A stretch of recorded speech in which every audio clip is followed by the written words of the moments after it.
Sylvain est un campeur très exigeant. Il aime la nature, le grand air, et pour ses vacances en Vendée, il cherche un lieu spécial. Alors ici, là, il y a un stationnement de camping-car qui est d'ailleurs réservé vraiment aux camping-cars. C'est combien? Mais ça doit être affiché là, c'est 24 heures, là c'est marqué 6 €, 48 heures, 10,40 €. Sylvain n'aime pas les parkings.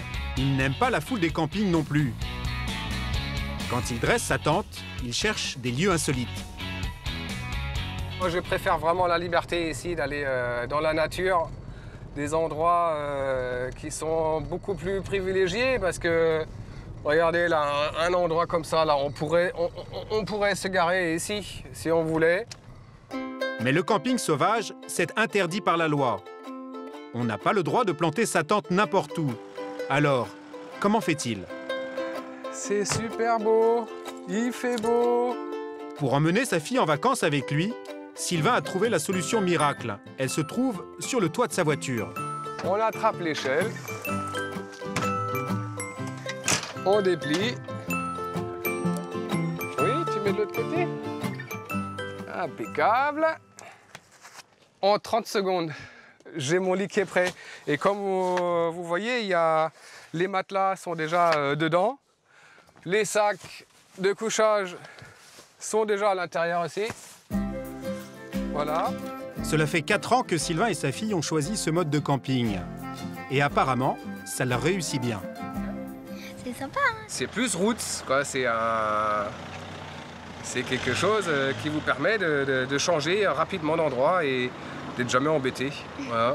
Même ici, si on veut dormir ici, on pourrait dormir ici et je suis certain qu'on n'aurait pas de soucis.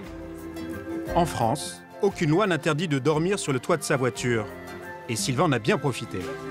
J'ai dormi sur des sites protégés, que ce soit en Bretagne ou dans le sud de la France, dans les Cévennes, en hauteur, dans les montagnes, on a dormi. Et tout le monde, les camping-cars devaient partir et nous, on a eu le droit de rester, on nous a rien dit du tout. Avec sa tente, Sylvain se fond dans le paysage, mais il ne passe pas du tout inaperçu. Je connaissais le principe, mais j'avais jamais vu quoi. C'est vous qui dormez là-dedans? Ouais. C'est vrai? Ouais. Vous dormez à combien? À 2. Dans celle-ci, à 2. C'est génial. Son prix, 2 000 €. C'est le prix de la liberté. Ouais, c'est super. Voilà pour la démonstration. Mais Sylvain et Aïna n'ont pas du tout l'intention de dormir sur ce parking. Ils ont repéré un petit coin tranquille. Là-bas, ils seront seuls au monde. Ah bah voilà.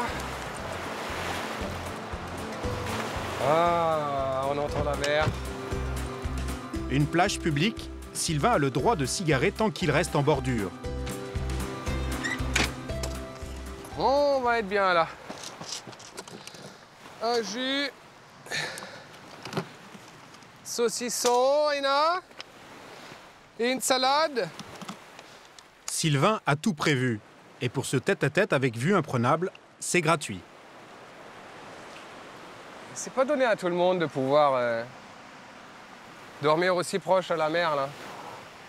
Avec la vue, en plus, quand on va se coucher, on va la voir. Ici, à 10 h du soir, c'est l'extinction des feux. Bonne nuit. À demain matin. Le père et la fille se retrouvent seuls avec le bruit des vagues. Oh, que c'est beau. Il est 8 h du matin. Sylvain ne perd pas une minute pour s'adonner à sa passion, le surf. L'océan lui tend ses vagues. Il fait un temps de rêve.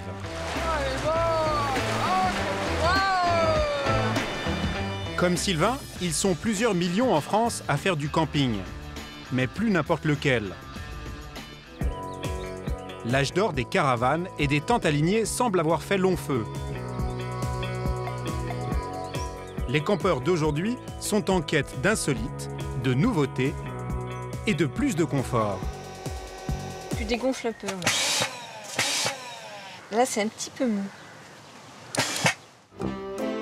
Qu'il est loin le temps du camping à la papa.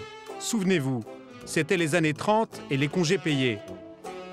À l'époque, la tente était le symbole des vacances. Un petit goût d'aventure et de logement pas cher, les Français y étaient très attachés.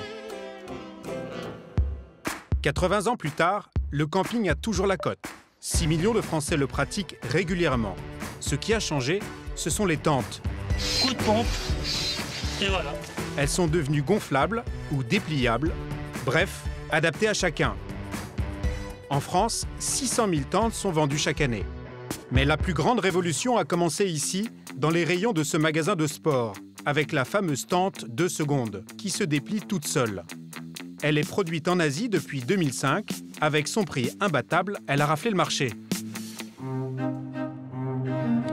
Dans le Nord, à Dunkerque, cette usine fabrique les dernières tentes 100% made in France. De la haute couture, oui. C'est presque de la haute couture. Mais en 2008, la société a bien failli disparaître. Et avec elle, le savoir-faire de toutes ses couturières. Vous êtes couturière ici, chez Cabanon, depuis combien de temps? Depuis 73. Ça fait 41 ans. Mais combien de temps pourront-elles tenir face à des tentes 10 fois moins chères? Quel est l'avenir du camping made in France? Qui achète ces modèles de luxe? Et que recherchent aujourd'hui les amoureux de la toile? Enquête sur la révolution du camping. Au sud de la France, sur les rives de la Méditerranée, bienvenue à Sète. Un peu plus haut sur la colline, la famille Gott cherche un emplacement spécial pour une tente pas comme les autres. On va être par là. On peut aller voir derrière le F15, F14 là. Ouais. Pour Laurent et sa famille, les vacances, c'est sacré.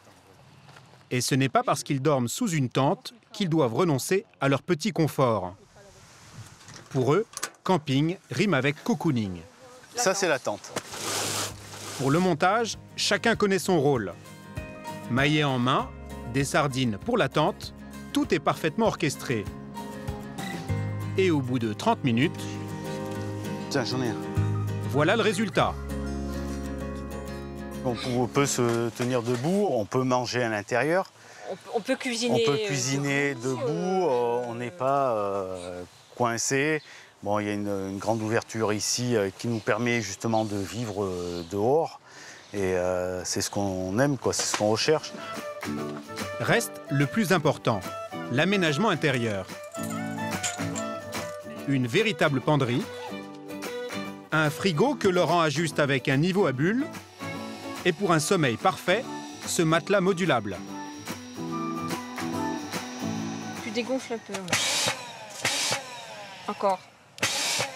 Là, c'est un petit peu mou. Comme à la maison, même mieux. La vaisselle est en porcelaine.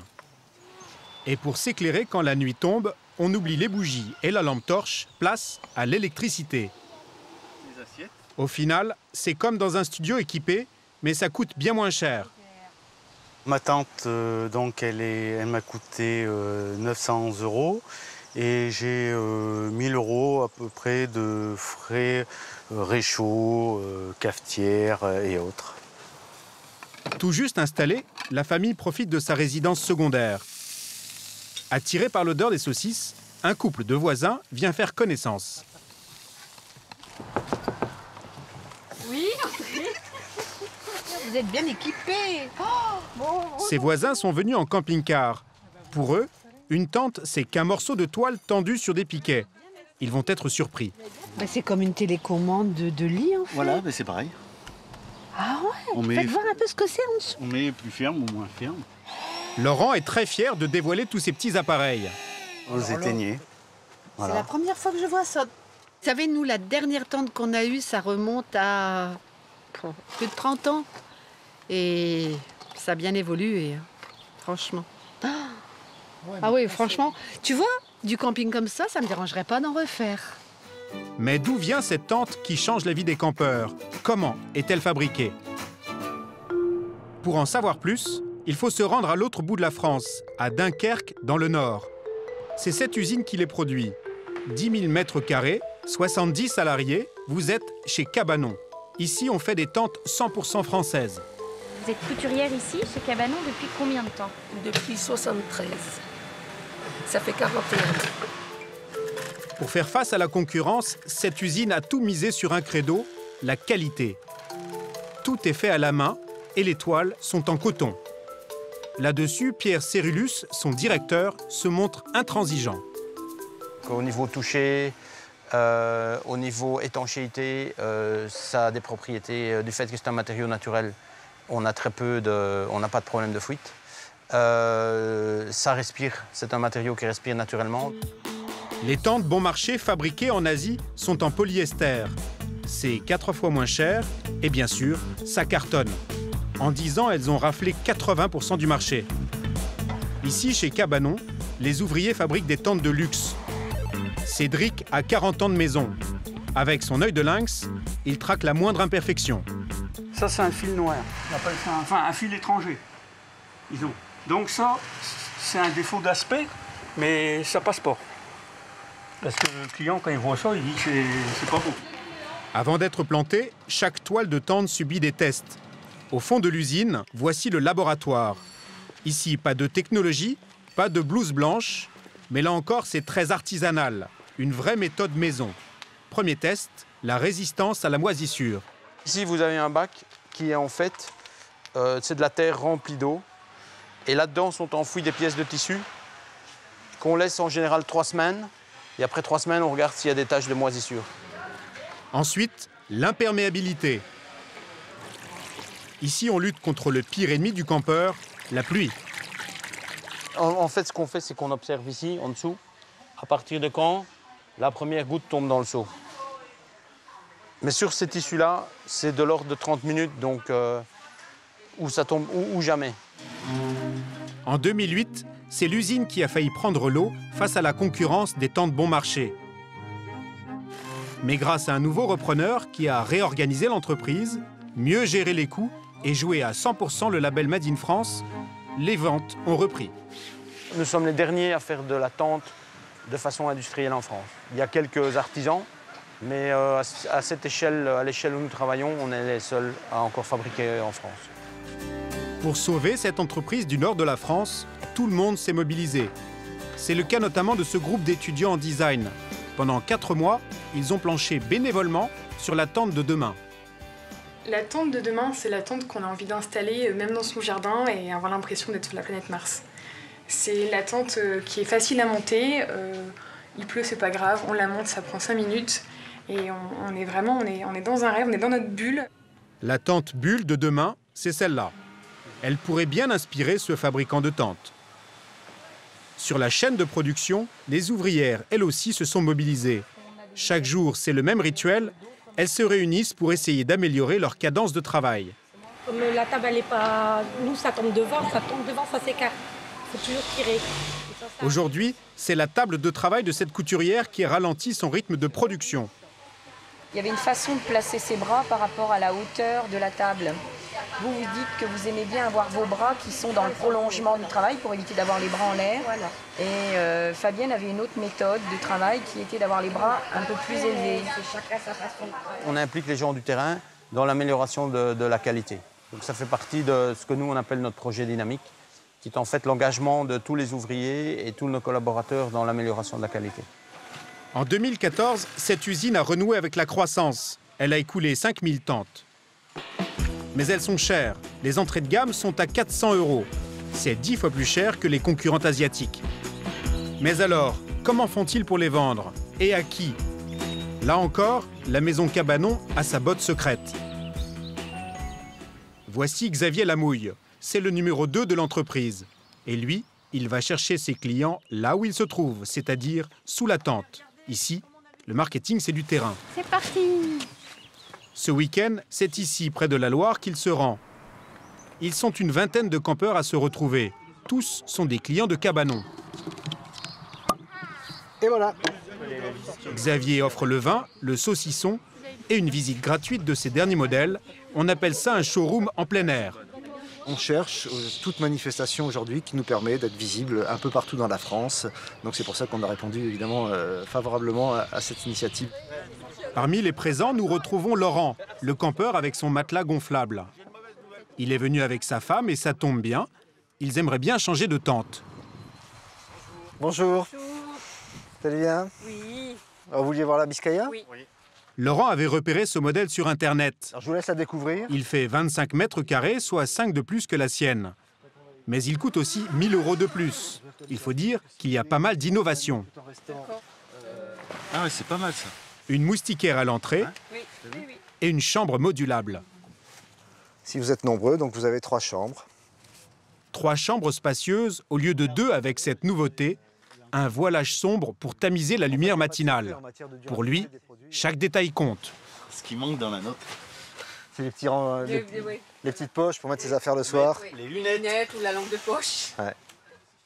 Et comme ces tentes sont conçues pour être suréquipées, le fabricant a pensé à tout. Il a ajouté récemment ces petites fentes pour l'arrivée de l'électricité. Un arceau latéral, donc, qui vous donne... Laurent est un client exigeant, il est séduit par ce modèle.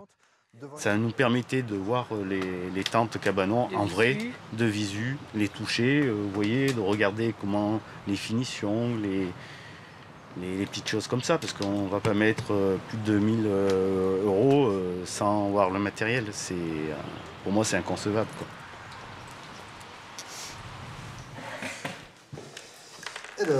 Là, ça fera 2342,70. Xavier Lamouille n'hésite pas à lui faire une remise de 10%. Pour déclencher une vente, ça peut toujours aider. Le jour même, Laurent et sa femme pourront repartir avec leur nouvelle tente. Bah super, merci encore de rien. de cette belle confiance. Et puis on va préparer la tente pour son départ. D'accord, merci. Cette tente à 2 000 € est loin d'être la plus chère. Dans cette usine, il existe un modèle grand luxe, la Rolls des tentes, le modèle Chamonix. Dans cette petite remorque, 7 000 € de toile et d'armature. Mettez les veilleuses. Ouais, ok, c'est bon, impeccable. Eric et sa famille l'attendent depuis 6 mois. C'est la tente de leur rêve. C'est la première fois qu'ils en achètent une. Reste plus qu'à la monter. Direction les Vosges. Avec cette tente grande comme une caravane, mais 3 fois moins chère, ils ne payent pas de supplément au péage. Allez, tout le monde descend. Voilà, tout est prêt. On va la mettre là sur le côté, le temps de mettre la bâche. On la décroche, on la met sur le côté, j'enlève la voiture. Maintenant, il va falloir se lancer. On va faire comme ça. Eric est méthodique. La moindre erreur pourrait lui coûter cher. Encore un peu. Top. Cette méga tente pèse 440 kg. Voilà. Au début, ça commence bien. C'est la partie couchage. À l'intérieur, 2 lits doubles. Donc les pattes du sommier. Avec 2 sommiers à latte. Au final, 2 chambres très confortables. Par rapport à une tente normale, on est surélevé, quoi. Le sol, c'est le sol de la remorque. Donc on est à 40-50 cm du sol, quoi. Et donc les couchages, eux, bah, pareil, sont surélevés encore un peu plus haut. Donc on est, je sais pas, à 80 cm du sol. Avec ce système, plus de problème d'humidité au sol. Reste maintenant à monter toute la deuxième partie. Attends, faut la ramener un peu vers là-bas, là. Tu vois, comme ça. Dehors, le soleil cogne et au bout d'1 heure, il craque. Ça chauffe là-dessous, hein. Là, c'est pause. Là, je peux plus, là, faut de l'ombre. Si ça vous dérange pas, 2 minutes. Les à l'ombre aussi. Non, c'est pas dur, mais là, c'est la chaleur, quoi. Mais Eric ne renonce pas. Il sait que son œuvre n'attend plus que lui. Toute sa famille s'y met. Voilà, top, c'est bien. Ils vont pouvoir reprendre. Très bien. 1 heure plus tard, voilà le résultat. Un espace de 40 mètres carrés, un véritable petit 2 pièces avec des baies vitrées. Eric n'est pas peu fier du résultat. Il ne peut pas s'empêcher de convier le voisinage à admirer son œuvre. Donc ici, c'est le auvent qui est fermé. On peut, si on veut, ouvrir la façade pour faire une toute grande ouverture. Ça peut même se remettre devant pour fermer l'avant. C'est déplaçable comme on veut. Ah, super. Eric s'improvise commercial de la marque. Les enfants vont dormir là, quoi. Il faut qu'on rajoute une petite chambre intérieure en coton. Et ils vont dormir là. 2 peuvent dormir là et 2 de l'autre côté. Au total, 8 personnes peuvent dormir ici. Et pour meubler cette immense tente, la famille a dû acheter du matériel. Voilà. Donc ça fait encore environ 1 000 €. Donc ce qui fait environ 8 500 € d'équipement, quoi. Il faut que je ramène le courant maintenant. Pour quelques jours au grand air, Eric a déboursé près de 8 500 €. Mais au bout du compte, il est persuadé de faire des économies. Avant, on partait essentiellement en mobil-home. Donc bon, les semaines de mobil-home, ça coûte cher. Hein. Ça nous coûtait environ 1 400 € les 15 jours. Alors que maintenant, pour avoir un ordre d'idée, ça coûte environ 400 € les 15 jours en emplacement de camping, quoi. Si vous n'avez pas 8 500 € pour acheter une tente, si vous fuyez la foule des grands campings l'été, il existe un nouveau moyen de camper pas cher dans des lieux insolites. On appelle ça le gamping. Traduisez garden camping, le camping chez l'habitant. En France, 4 sites internet offrent aux campeurs des terrains originaux pour y planter leurs tentes. Certains campeurs n'hésitent pas à se payer la vie de château pour une dizaine d'euros. Sur les bords de la Loire, voici Saumur, son château du XIIIe siècle. Et un petit peu plus loin, le château de la Chaussée. C'est ici que Catherine a décidé de planter sa tente. Franchement, un vrai rêve. Presque une princesse. Mais Catherine n'a pas de sang bleu. À 51 ans, elle n'a toujours pas rencontré le prince charmant.